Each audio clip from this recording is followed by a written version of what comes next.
Tukyagendera ddala mu maaso tulina obunyomero obw'enjawulo mu Sumulula nga olunaku olwaleero mu ntambuza y'ebyobulamu tugenda kwogera ku obulwadde bwa mukenenya.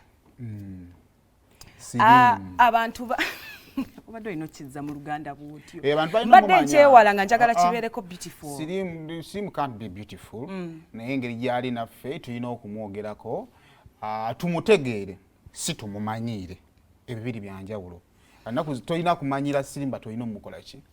Mutegeera. Nze nga omuntu I have a chronic illness. Mmira eddagala buli kanaku. So sina Sirimba nange. Naye tugenda kwogera ku baana ba Siriimu batya. Muganye okumira eddagala.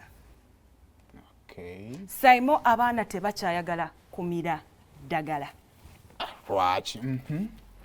Nti bw'otunuulira abaana naddala ba teenagers abamu babazaala naye abamu bamufunye bufunyi. Nina mukwano gwange yamujja wa dentist. Dentist yakola ki? Sterilization. Ebyuma bye bakozesa.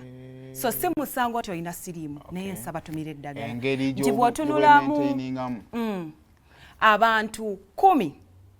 And research yakoleddwa Daily Monitor, right? Yeah, Daily Monitor ina health articles nti bakola ekintu ne bakitunuulira nga bakinnyonnyose.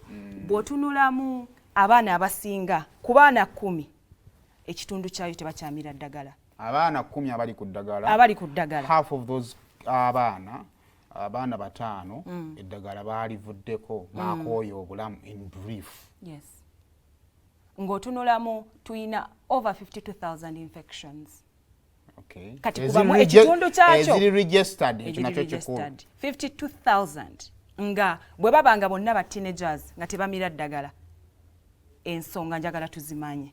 Saimo stigma abaana bano buli omu yeekwasa nti tetumufaako tumusosola tubeewala tubeenyinyala oyo Saimo alina Siriimu ku mirimu tetubawa. Naye ate bw'otamira ddagala eri kuzza we've seen people abali ku medication nga balina kujjukiza bujjukiza kyovula bwe tujja wano ku TV tubagamba bannange mulekeraawo okukebeza amaaso. Yes. Kubanga omuntu akozesezza obulungi eddagala lye tosobola mwawula na muki na mulamu.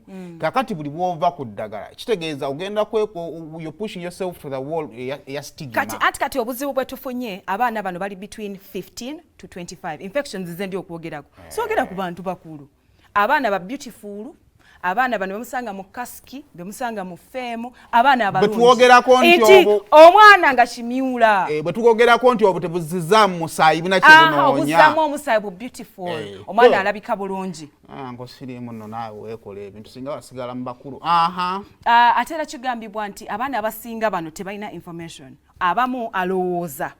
Bwe ngenda mu ddwaliro ne bagamba nti Peeni olina Siriimu. Peeni bwe bamala omuwa eddagala erisooka bw'amalawo baaci esooka. Because eddagala lirimu antibodies ezikwata omubiri ne zikomyawo butafaali. Nofuna ebbina ebbere ne liddawo buli kimu ne kiddawo. Nga balekeraawo. Anza n'okuza baali balimba.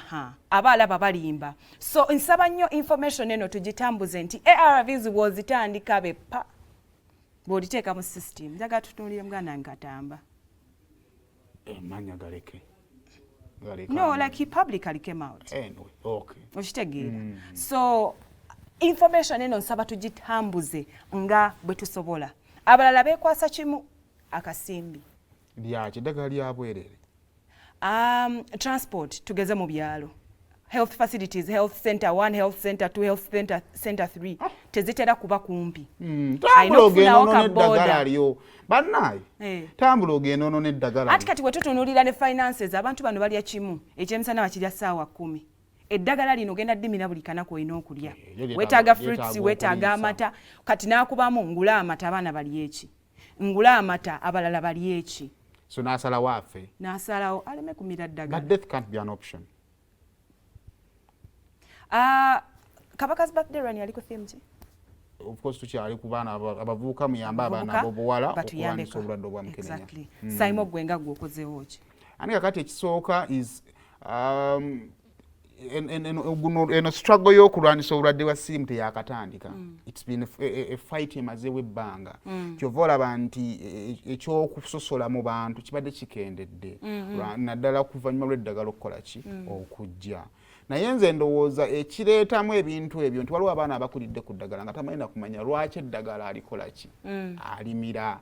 Maama yakutwala ku ddagala maybe nga bakuzaala nabo kati okuze olaba obadde olina kyokola nekyo badde tokola ki tomanyi lwaki okikola ki lwaki okikola. Jjukira bwe tubeera abaana ffenna tulowooza twenkanankana njagala neeyagaleko ng'abalala njagala neeyiseeko ng'abaki ng'abalala. So ebyo ebibajjako ebimu ng'ovudde ku stigma kwagala kwe enjoy life nga bavubuka baki banno. So nze ndowooza nti ku bazadde omwana oba omukuliza ku ddagala bw'atuuka mu teenage age mutuuze mugambe yes olabika ng'abalala olowooza ng'abalala ne tolinga abalala ekikufuula ng'abalala kino the moment woviira ku ddagala lino. Ezimu ku solutions abantu abasinga oba ze tuyinza otunuulira ng'abantu abamira eddagala. One, family. Sign of family erangira. Sign of family mulangira. Tulekerawo olangira abaana bano kyekisooka kya byonna nti temuba referring ako kimu bibiri anti ojja maliza nawe olinga Simon. Tujja maliza nja kuteeka afuuka example. Ofuuka bad example bagamba nti batakozesanga good example ofuuka a bad one. So bakukozesanga example. Let it be like a collective solution. Nti nga society let's sensitize these people. Nti bw'otandika eddagala tumire eddagala kuba twagala tubeerewo. Abamu ayinza okugamba after all ngenda kufa. Siriimu tagenda kuwona ngenda kufa. Abalala bafa accident. Abalala bafa nga beebase. Accident beziso bamanyi. By things gye kitandikira kiri ekintu kimu. First of all atanafuna siriimu tomunoonya. That is very important. Ontegeera atanamufuna tokola ki tomunoonya. Gw'amulina njagala accept your new life. Yes. Ate njagala omanye nti nno mwe obulamu obupya osobola obbuwangalira n'osinga n'abakola ki n'abalamu. Tukeere kumanja tuyite ba bosses abalwadde ababeezaawo abalamu. Oba ontegeera. So nze ndagala tuve ku point siriimu omulabira mu level y'okusaasira awo twasukkawo. Accept that this is my new life. Kivula nkugamba nti atamulina tomukola ki tomunoonya. Naye gw'amulina accept nti kati buno bwe bulamu obuki obupya mbuwangaliddemu nga bw'okeera ku makya n'ofiirwa omuzadde nteri akeera ku makya n'akirowoozaako era buli bw'okirowoozaako kikulumya omutwe gwakyalina abazadde nti how can I survive nga sirina muzadde. N'okimanyi nti waliwo atabalina babiri nga obulamu butambula. Anyinga singa n'okunyumirwa. Ontegeera. So kakati obulamu Katonda kyakuwadde kikkirize ki-embracing laba engeri gy'osobola okukikola ki awo twavaawo aw'okutandika okwekomoma. One of the things tusobola okwebaza gavumenti eno nti eddagala mu malwaliro balikoze eki balitaddeyo. Baliteekeyo Simon naye lijje mu budde. Olaba ne mu COVID baalikikkanga ne baliwa abantu. Naye libeereyo mu budde. Libeereyo mu budde. N'abagaba eddagala lino nsaba attitude yammwe ekyukeko. Omanyi because engeri gye batuyitamu gwe wa siriimu janguwa. Akati aba doctors will be doctors. Naddala abantu abadiilinga n'abantu abangi waliwo omukyala akola mu Bulanga awo mu ofiisi ya commissioner w'ebyenjigiriza. One thing I liked him kye nayagala ku mukyala oyo ebbanga linagendanga mu ofiisi eyo samulaba akungaanyiize. Naye ate it is a common vice mu bantu abadiilinga n'abantu abangi okubeera mude lwansonga nti okudiilinga n'abantu buli omu ajja bontegeera kati kitwala omuntu ne background nga yanjawulo nnyo okubeera nga takola ki nga tanyiiga. So it is also about us. Njagala twejjeyo eri mu kusaasirwa. Oba ontegeera kuba Simon Jani n'ebizibu byange. I have my own frustrations. Omusajja tanzira musajja takwata simu kata tojja. Oba okitegeera. So naffe twejjeyo eri mu level y'okukola ki y'okusaasirwa. Ekyokwirimu ku bisinga okunyiiza abasawo bano is carelessness y'abalwadde. Oba ontegeera obadde oli ku ddagala tokyalimira nojjanga oli mu kwa excuses ezitakwatagana bakugamba okuddayo mu ddwaliro ku time n'otaddayo kakati ekisooka kitulina okukkiriza nti bano abasawo batuuka ne bakimanyira nti abantu bafa. Walibaddeko intox n'omuntu ajjanjaba naddala abalwadde ba kansa. I've been to the Cancer Institute. Oli nakubira n'omukubira hey I have a friend musawo w'abalwadde ba kansa. Ono gwe nagambye wadde yafudde nga kya bulijjo. Death is ene waffe si yaabwe si kya bulijjo eri ewaabwe kyaki kakati ekimunyiiza kwe kulaba yeesiwaza naye akole ki afe.